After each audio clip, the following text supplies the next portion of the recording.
કોડને પોતાનું મગજ આપીએ તો કેવું? ચાલો આજે એ જ શીખીએ કે કેવી રીતે કોડ વિચારી શકે, નિર્ણયો લઈ શકે. કારણ કે જુઓ, પ્રોગ્રામિંગ એટલે ખાલી સૂચનાઓ લખવી એવું નથી, એ તો એકદમ જીવંત તર્ક બનાવવાની કળા છે. તો આજે આપણે શું જોવાના છીએ? પહેલાં તો પ્રોગ્રામને દિશા કેવી રીતે આપવી, પછી એ નિર્ણયો કેવી રીતે લે છે એ સમજીશું.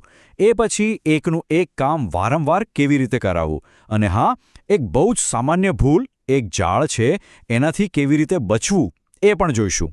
વિચારો કે કોડ એક સીધા રસ્તા પર ચાલી રહ્યો છે. બધું બરાબર છે, પણ અચાનક એક ફાંટો આવે. હવે ડાબે જવું કે જમણે? પ્રોગ્રામ આ કેવી રીતે નક્કી કરશે?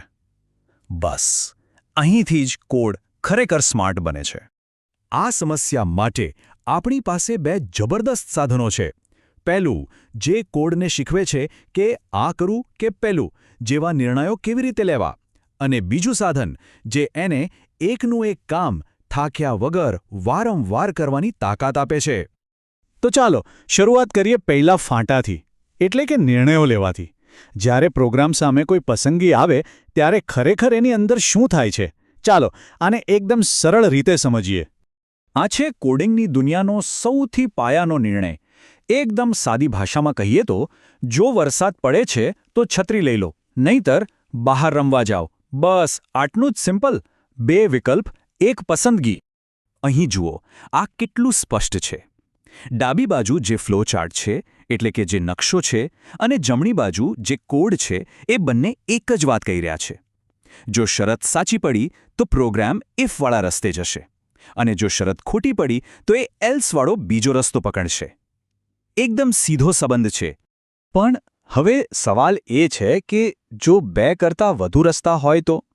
માની લો કે એક રેસ્ટોરન્ટનું મેન્યુ છે, જેમાં ઢગલાબંધ વિકલ્પો છે.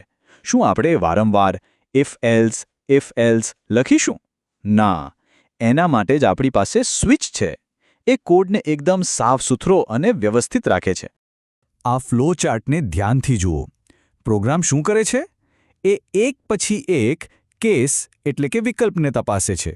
બિલકુલ એ જ રીતે જેવી રીતે આપણે મેનુ કાર્ડમાં એક પછી એક વાનગી જોઈએ છે.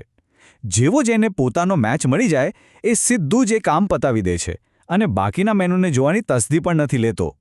ચાલો, તો નિર્ણયો લેવાની વાત તો થઈ ગઈ. હવે વારો છે પુનરાવર્તનનો. મતલબ કે કોડ પાસેથી એકનું એક કામ વારંવાર કેવી રીતે કરાવવું. હવે આપણે પ્રવેશી રહ્યા છીએ લૂપ્સની દુનિયામાં. અને સાચું કહું તો ઓટોમેશનનો અસલી જાદુ અહીં શરૂ થાય છે. માની લો કે કોઈને પહેલેથી જ ખબર છે કે બરાબર 10 પુશઅપ્સ કરવાના છે, તો એ કિસ્સામાં ફોર લૂપ સૌથી બેસ્ટ છે. ટૂંકમાં, જ્યારે આપણને ખબર હોય કે કોઈ કામ કેટલી વાર કરવાનું છે, મતલબ કે ગણતરી પાક્કી હોય, ત્યારે આનાથી સારું કોઈ સાધન નથી. એકદમ ચોખ્ખું અને સીધું. અને આની સુંદરતા જુઓ. ફક્ત એક જ લાઇનમાં બધું આવી ગયું. ક્યાંથી શરૂ કરવું, ક્યાં અટકવું, અને દરેક વખતે આગળ કેવી રીતે વધવું. આ ત્રણેય વસ્તુઓ એક જ લાઇનમાં. અને આ જ કારણ છે કે ફોર લૂપ આટલો પાવરફુલ અને સમજવામાં સરળ છે. પણ જો એ જ ખબર ન હોય કે અટકવાનું ક્યારે છે, વિચારો, જ્યાં સુધી ગેમ ઓવર ન થાય ત્યાં સુધી રમતા રહો. હવે આમાં ગણતરી તો છે જ નહીં. આવા કિસ્સાઓ માટે જ છે વાઇલ લૂપ. એ ગણતરી પર નહીં, પણ એક શરત પર ચાલે છે. વાઇલ લૂપની ખાસિયત એ છે કે એ બહુ સાવચેત છે. એ લૂપની અંદર પ્રવેશતા પહેલાં જ શરત તપાસી લે છે. પહેલાં વિચારે, પછી જ કામ કરે. એટલે જો શરત પહેલી વખતમાં જ ખોટી સાબિત થઈ, તો એ અંદર જશે જ નહીં, એક પણ વાર નહીં. અને હવે આવે છે ડુ વાઇલ લૂપ. આ થોડો ઉતાવળો છે. એ પહેલાં કામ કરી લે છે અને પછી શરત તપાસે છે. એનો અભિગમ છે પહેલાં કરી લો પછી પૂછો.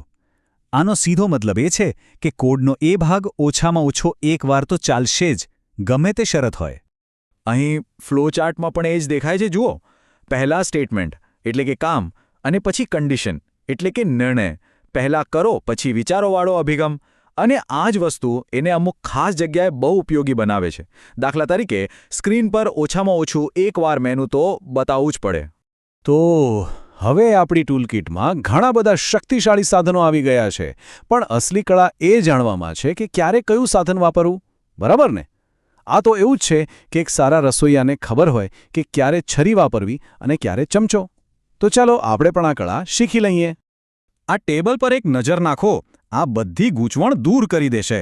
જો શરતો જટિલ હોય તો ઇફ એલ્સનો ઉપયોગ કરો. જો કોઈ એક વેલ્યુના આધારે ઘણા વિકલ્પો હોય તો સ્વિચ વાપરો. ગણતરી પાક્કી છે તો આંખ બંધ કરીને ફોર લૂપ, અને ગણતરી ખબર જ નથી તો વાઇલ અથવા ડુ વાઇલમાંથી પસંદ કરો. તો ચાલો અને એકદમ ટૂંકમાં યાદ રાખી લઈએ.